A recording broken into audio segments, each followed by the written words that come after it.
Here's a quick lesson on some basic wall framing that we're doing on the second floor here. So we laid out our original bottom plate here.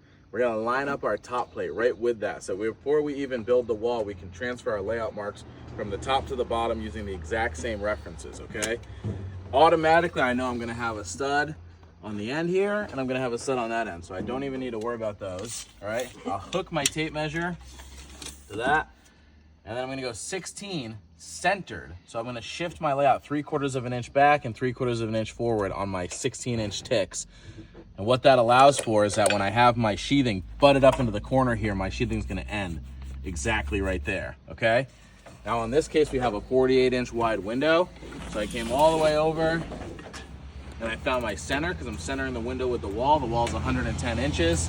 So I marked my center. I took another tape measure, measured out 48 inches, 24 on center, so 24 in each direction, obviously. And then I'm gonna make my tick marks for those.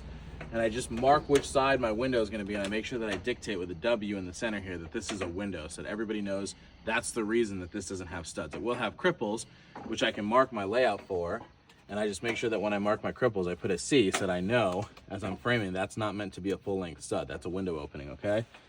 Now, on my window, every window is gonna have a jack stud, or some people call them a trimmer, okay? Followed up by a king stud. All right, so I'm just gonna put jack, and then of course that's gonna go 1.5 inches wide, and then my king is gonna go 1.5 inches wide, so that'll be my layout. Once I finish my layout here, I can use a small speed square, right, like that. I can do both sides, but I can also just grab a larger speed square. This is what they're designed for. And in case you're wondering, the length on a small speed square is actually dictated by the width of two 2x4s. So if you're framing a 2x4 wall, you can do the same thing with a regular size speed square. Okay, but this is the width of two 2x6s for a 2x6 wall. Okay, so I've got my stud there, and I'll make a mark all the way through. And that way, when I go to use my top plate, I'm already laid out in the exact same way with my top plate as my bottom plate. And that's the quick way to do layout on your wall to get started framing.